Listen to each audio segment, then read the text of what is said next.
शिवा गौतम और आज का जो हमारा वीडियो सेशन होगा ये बेस्ड होगा रिएक्ट नेटिव और फ्लटर एप्लीकेशंस डेवलपमेंट। तो सबसे पहले मैं आपको क्लैरिफाई करना चाहता हूं कि आज के डेट में मोबाइल एप्लीकेशन डेवलपमेंट की बहुत ज़्यादा डिमांड है और यदि आप एक मोबाइल एप्लीकेशन डेवलपर्स बनना चाहते हैं तो आपकी जो चॉइस होनी चाहिए वो रिएक्ट नेटिव या फ्लटर, दोनों में से कोई एक आप सीख सकते हैं। तो सबसे बड़ा जब कंफ्यूजन यही होता है स्टूडेंट के माइंड सेटअप पे कि हमें क्या सीखना चाहिए, आपके लिए बेटर क्या है, रिएक्ट नेटिव बेटर है कि फ्लटर बेटर है। ठीक है, यदि फ्लटर बेटर है तो क्यों बेटर है, रिएक्ट नेटिव बेटर है तो क्यों बेटर है। ये वीडियो के माध्यम से मैं आपको पूरा क्लैरिफाई करना चाहता हूं कि अभी आपके लिए क्या बेटर है, क्या आप अच्छे से सीख सकते हैं। ठीक है, किसमें कौन सी लैंग्वेज यूज होती है, मार्केट ट्रेंड्स क्या है, किसमें आपको बहुत ज्यादा सैलरी ग्रोथ मिलेगी, किसमें आपको कम सैलरी ग्रोथ मिलेगी, ये सभी चीजें मैं इस वीडियो के अंदर क्लियर करने वाला हूं। ठीक है, तो सबसे पहले हम स्टार्ट करते हैं कि पुराने जो एप्लीकेशन या मोबाइल एप्लीकेशन डेवलपमेंट में किस तरीके से वर्क होता था। पहले हम एंड्रॉइड और आईओएस इन दोनों के एप्लीकेशन हम अलग अलग बनाते थे। एंड्रॉइड के लिए हम एंड्रॉइड एप्लीकेशन डेवलपमेंट यूज करते थे, एंड्रॉइड स्टूडियो के थ्रू अपन एंड्रॉइड का एप्लीकेशन बनाते थे। आईओएस प्लेटफॉर्म के लिए हम स्विफ्ट लैंग्वेज सीखते थे और स्विफ्ट लैंग्वेज के अंदर एक्सकोड एडिटर का यूज करके स्विफ्ट लैंग्वेज का इंप्लीमेंटेशन करते हुए हम एप्लीकेशन डेवलपमेंट करते थे।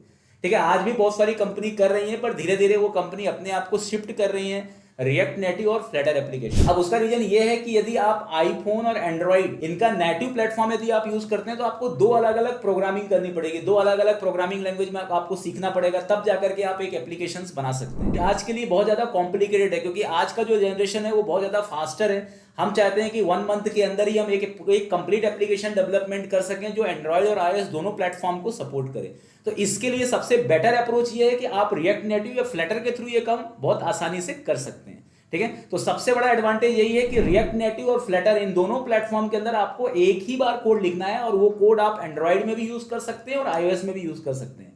ये इसका सबसे बड़ा एडवांटेज है। ठीक है, अब मैं आपको ये क्लैरिफाई करना चाहता हूं कि रिएक्ट नेटिव के लिए आपको क्या सीखना पड़ेगा, रिएक्ट नेटिव के लिए आपका क्या बैकग्राउंड होना चाहिए। तो रिएक्ट नेटिव के लिए आपको जावा स्क्रिप्ट लैंग्वेज सीखनी है। ठीक है, यदि आपको जावा स्क्रिप्ट अच्छे से आता है, HTML CSS का यदि आपको नॉलेज है, आप एक वेब डिजाइनर हो, आप ऑलरेडी रिएक्ट जेएस डेवलपर्स हो, तो आप रिएक्ट नेटिव बहुत आसानी से सीख सकते हो। रिएक्ट नेटिव पूरी तरह से जावा स्क्रिप्ट बेस्ड है। अभी रिएक्ट नेटिव में टाइप स्क्रिप्ट इंप्लीमेंटेशन भी हो चुका है।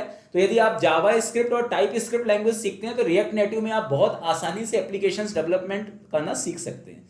अब मैं दूसरी बात करता हूं, दैट इज फ्लटर।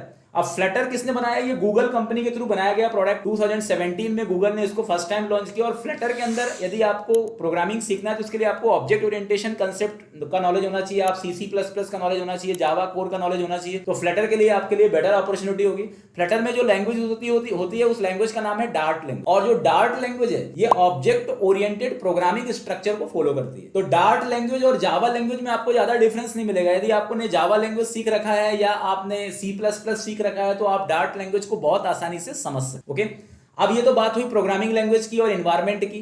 अब मैं आपको ये क्लैरिफाई करना चाहता हूं कि करियर ग्रोथ किसमें ज्यादा है, मतलब आपको रिएक्ट नेटिव सीखना चाहिए कि आपको फ्लटर सीखना चाहिए। तो यदि आपका जो कंसर्न है, यदि आपका जो डोमेन है वो वेब डिजाइनिंग से रिलेटेड है, आपको HTML CSS जावा स्क्रिप्ट इसमें ज्यादा इंटरेस्ट है, तो आप रिएक्ट नेटिव सीख सकते हैं। एंड्रॉइड मोबाइल ओएस और iOS मोबाइल ओएस इन दोनों के एप्लीकेशंस बना सकते हैं। यदि आपका इंटरेस्ट प्रोग्रामिंग की तरफ ज्यादा है, आप जावा बहुत अच्छे से सीख रहे हैं, आप C++ में आपकी मास्टरी है, ठीक है, आपको प्रोग्राम करने में ज्यादा मजा आ रहा है, तो उस केसेस में आप फ्लटर सीख सकते हैं। ठीक है, मतलब फ्लटर एक प्रोग्रामिंग का पूरा इंप्लीमेंटेशन है और जो आपका रिएक्ट नेटिव है ये जावा स्क्रिप्ट बेस्ड प्रोग्रामिंग का इंप्लीमेंटेशन है। ये दोनों में डिफरेंसेस। अब बात करें सैलरी ग्रोथ की। ठीक है, यदि मैं सैलरी ग्रोथ की बात करूं तो आपको पता होना चाहिए कि जो रिएक्ट नेटिव है ये फेसबुक कंपनी ने डेवलप किया है और रिएक्ट नेटिव के अंदर अभी जो डिमांड है वो बहुत ज्यादा है। क्योंकि यदि रिएक्ट नेटिव के जॉब की यदि अपन बात करें तो आप लिंक्डइन, naukri.com कहीं पर भी यदि आप सर्च करोगे तो फ्लटर के कंपेरिजन में 50% ज्यादा जॉब आपको रिएक्ट नेटिव में मिल रहा है। और रिएक्ट नेटिव का जो सैलरी ग्रोथ स्ट्रक्चर है वो भी, यदि मैं एवरेज सैलरी की बात करूं तो 4 to 5 लाख एवरेज सैलरी एक सॉफ्टवेयर इंजीनियर की है रिएक्ट नेटिव की। ठीक है, यदि मैं यहीं पर बात करूं तो 2.5 आपको फ्लटर में मिलेगा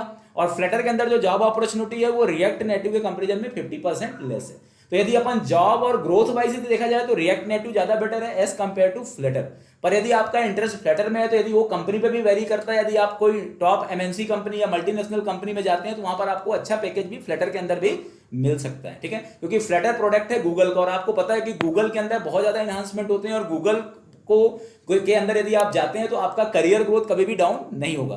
तो फ्यूचर अप्रोच के लिए यदि अपन बात किया जाए तो फ्लटर में आपको ज्यादा अपॉर्चुनिटी मिल सकती है और यदि अपन करंट सिनेरियो की बात करें तो इसमें आपको रिएक्ट नेटिव में आपको ज्यादा अपॉर्चुनिटी मिल रही है। ओके, तो this is the main difference between react native and Flutter. ठीक है, तो मैंने आपको इस वीडियो के माध्यम से ये सभी चीजें क्लियर की कि आपको क्या करना है क्या नहीं करना है।